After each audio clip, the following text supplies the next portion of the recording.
തൃശ്ശൂരിൽ ഞങ്ങൾ ഇത്തവണ കഴിഞ്ഞ തവണ ഉണ്ടായ റിസൾട്ടിനേക്കാൾ മെച്ചപ്പെട്ട റിസൾട്ടായിരിക്കും. കഴിഞ്ഞ തവണ ഞങ്ങൾക്ക് നഷ്ടപ്പെട്ടത് ചാലക്കുടിയാണ്. ആ ചാലക്കുടി ഇത്തവണ ഞങ്ങൾ തിരിച്ചു പിടിക്കും. ബാക്കി എല്ലാ സീറ്റുകളും നിങ്ങളിവിടെ നടത്തിയ എല്ലാ സർവേകളിലും ഇടതുപക്ഷ ജനാധിപത്യ മുന്നണിക്ക് വ്യക്തമായ മുൻതൂക്കം നേടിയെടുക്കാൻ ഞങ്ങൾക്ക് കഴിഞ്ഞിട്ടുണ്ട്. അത് പ്രചരണ കാര്യത്തിലാണെങ്കിലും മറ്റെല്ലാ രംഗത്തും LDF ആണ് മുന്നിൽ നിൽക്കുന്നത്. അതുകൊണ്ട് ഇത്തവണ ഞങ്ങൾക്ക് കഴിഞ്ഞ വർഷത്തേക്കാൾ കേരളത്തിൽ മൂന്നാം തവണയും ഇടതുപക്ഷ ജനാധിപത്യ മുന്നണിയുടെ ഗവൺമെൻറ് അധികാരത്തിൽ വരുമ്പോൾ തൃശ്ശൂരിലെ 13 MLA-മാർ LDF-ന് ഉണ്ടാവും. വലിയ ആരോപണ പ്രത്യാരോപണങ്ങളാണ് ഈ തൃശ്ശൂർ ജില്ലയെ പറ്റി. അതായത് ഡീൽ വിവാദം അടക്കമുള്ള കാര്യങ്ങൾ, പിന്നീട് വിവാദം ഒക്കെ വലിയ ചർച്ചയായിട്ടുള്ളതാണ്. അപ്പോൾ അതൊക്കെ ജനങ്ങൾക്കിടയിൽ അത് ഞങ്ങളെ ബാധിക്കുന്ന വിഷയമല്ല, ഞങ്ങൾക്ക് അനുകൂലമായി വരുന്ന കാര്യങ്ങളാണ്. ഈ കിറ്റ് വിവാദമാണെങ്കിലും മറ്റെല്ലാ കാര്യങ്ങളും ഞങ്ങൾ പുറത്തു കൊണ്ടുവന്നതാണ്. ഇവിടെ യഥാർത്ഥത്തിൽ BJP-യും കോൺഗ്രസും തമ്മിൽ ഡീൽ നടന്നിട്ടുള്ള ഒരു ജില്ലയാണ് തൃശ്ശൂർ ജില്ല. അത് മറ്റത്തൂർ പഞ്ചായത്തിൽ BJP-യിലേക്ക് പോയ കോൺഗ്രസിൻ്റെ മെമ്പർമാർ ഈ പാർലം പഞ്ചായത്തിൽ BJP-ക്ക് വേണ്ടി വോട്ട് മാറ്റി ചെയ്ത കോൺഗ്രസിൻ്റെ മെമ്പർ, ഈ രണ്ട് പഞ്ചായത്തിലും BJP-ക്ക് അധികാരം കൊടുത്തത് കോൺഗ്രസ്സാണ്. ഈ തൃശ്ശൂർ പാർലമെൻറ്റ് മണ്ഡലത്തിൽ സുരേഷ് ഗോപിക്ക് ജയിക്കാൻ ആവശ്യമായ വോട്ട് മാറ്റി ചെയ്തു കൊടുത്തിട്ടുള്ളത് കോൺഗ്രസ്സാണ്. ആ ഡീല് വളരെ വ്യക്തമാണ്. കാരണം 2019 കോൺഗ്രസിന് കിട്ടിയ വോട്ടിൽ നിന്നും 9.76% വോട്ട് കുറഞ്ഞു. ആ കുറഞ്ഞ വോട്ട് എവിടെയാണ് പോയത്? 2024 വരുമ്പോൾ ഈ 9.76% കുറഞ്ഞ വോട്ടിൽ 9.69% വോട്ട് വർദ്ധിച്ചിരിക്കുന്നത് BJP-ക്കാണ്. കണക്ക് വളരെ വ്യക്തമാണ്. അതേസമയം LDF-ന് 2019 കിട്ടിയ വോട്ട് എടുത്തു നോക്കിക്കഴിഞ്ഞാൽ 2024 വരുമ്പോൾ 16,800 വോട്ട് കൂടുതൽ കിട്ടിയിരിക്കുകയാണ്. ഞങ്ങൾക്ക് ഏകദേശം 0.5% വോട്ട് കൂടുതലാണ് കിട്ടിയിരിക്കുന്നത്. അപ്പോൾ ഇടതുപക്ഷ വോട്ടുകൾ നഷ്ടപ്പെട്ടില്ലെന്ന് മാത്രമല്ല, ഇടതുപക്ഷത്തിന് 2019 കിട്ടിയതിനേക്കാൾ വോട്ട് ഞങ്ങൾ കൂടുതൽ പിടിച്ചപ്പോൾ 6.76% വോട്ട് കോൺഗ്രസിന് നഷ്ടപ്പെട്ടത് BJP-യും തമ്മിലുണ്ടായിരിക്കുന്ന ഡീലിൻ്റെ അടിസ്ഥാനത്തിലാണ്.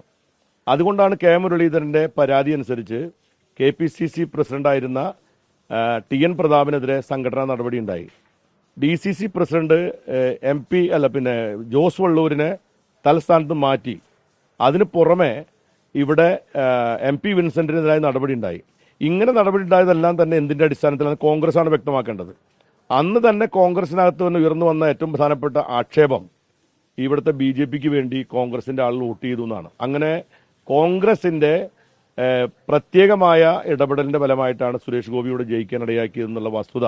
ആ ഡീല് ഉൾപ്പെടെയുള്ള ഡീലുകളാണ് കേരള രാഷ്ട്രീയത്തിൽ നിന്ന് ചർച്ച ചെയ്യേണ്ടത്. അല്ലാതെ ഇടതുപക്ഷ ജനാധിപത്യ മുന്നണിയും BJP-യും അല്ലെങ്കിൽ SDP-യും ഒക്കെ ഡീലുണ്ടെന്ന് പറയുന്നത് അത് ഒരു ദുഷ്ടലാക്കോടുകൂടി നടത്തുന്ന കള്ളപ്രചരണമാണ്.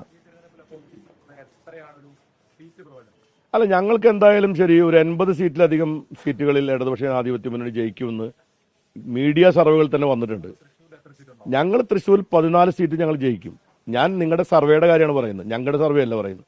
ഞങ്ങൾക്ക് എത്ര സീറ്റ് കിട്ടുന്നുള്ള ഞങ്ങൾ നാളെ ഞങ്ങളുടെ 3ാം ഘട്ട വോട്ടെടുപ്പിൻ്റെമായി ബന്ധപ്പെട്ട ഞങ്ങളുടെ അസസ്മെന്റ് കിട്ടിക്കഴിഞ്ഞാൽ ഞങ്ങൾക്ക് ഏകദേശം ധാരണ കിട്ടും. അത് ധാരണ കിട്ടി ഞാൻ പറയാം. പക്ഷേ ഇവിടെ സാധാരണ ഞങ്ങൾക്കെതിരായി സർവേ നടത്താറുള്ളവർക്ക് പോലും താഴേക്ക് വരുമ്പോൾ സർവേ നടത്തുമ്പോൾ ഇടതുപക്ഷത്തിൻ്റെ അനുകൂലമാണെന്ന് സ്ഥിതി എന്നുള്ളത് വരുന്നുണ്ട്. അപ്പോൾ ഒരു സംശയവും വേണ്ട, ഇടതുപക്ഷ ജനാധിപത്യ മുന്നണിക്കാണ് ഈ കേരളത്തിൽ അധികാരത്തിൽ വരാനുള്ള സാധ്യത എന്നുള്ള നിലയിലേക്ക് മാധ്യമങ്ങൾക്ക് പോലും എത്തേണ്ടി വന്നിട്ടുണ്ട്.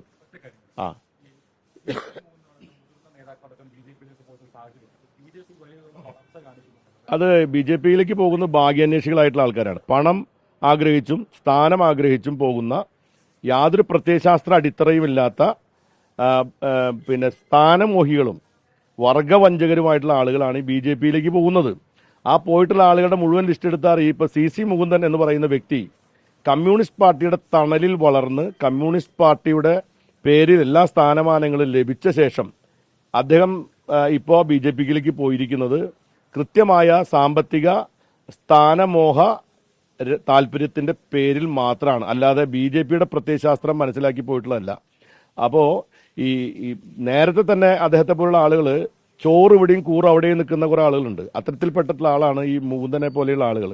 ഇപ്പോൾ അദ്ദേഹം സ്വന്തം അദ്ദേഹം ചെന്നുകപ്പെട്ടിരിക്കുന്ന പാർട്ടി ഒരു ആഴ്ച മുമ്പ് വരെ ഒന്നിനും കൊള്ളാത്ത MLA എന്നും നിഷ്ക്രിയനായ ആളെന്ന നിലയിലും അദ്ദേഹത്തിനെതിരെ 1.5 ലക്ഷം ഒപ്പ് ശേഖരിച്ചവരാണ് BJP-കാർ. ആ BJP-കാരാണ് ഇപ്പോൾ അദ്ദേഹത്തിനെ സ്ഥാനാർത്ഥിയാക്കി വെച്ചിരിക്കുന്നത്. അത് അവരുടെ പാപ്പരത്താണ്. അത് BJP-യെ പോലെയുള്ള ഒരു സംഘടന അവരുടെ രാഷ്ട്രീയ അടിത്തറയിൽ നിന്നും ആളുകളെ സ്ഥാനാർത്ഥികളാക്കുന്നതിന് പകരം മറ്റ് പാർട്ടികളിലെ സ്ക്രാപ്പുകളെ സ്ഥാനാർത്ഥിയാക്കേണ്ടി വരുന്നു എന്ന് പറയുന്നത് BJPയുടെ രാഷ്ട്രീയ പാപ്പരത്വത്തിന്റെ തെളിവാണ്. അതിൽ ഇടതുപക്ഷ രാഷ്ട്രീയത്തിന്റെ ഒരു പ്രശ്നമല്ല, BJP രാഷ്ട്രീയത്തിന്റെ പാപ്പരത്താണ് ഇത്തരം ആളുകൾ അവിടെ ചെന്ന് ചേക്കേറുന്നതിന്റെ കാരണം.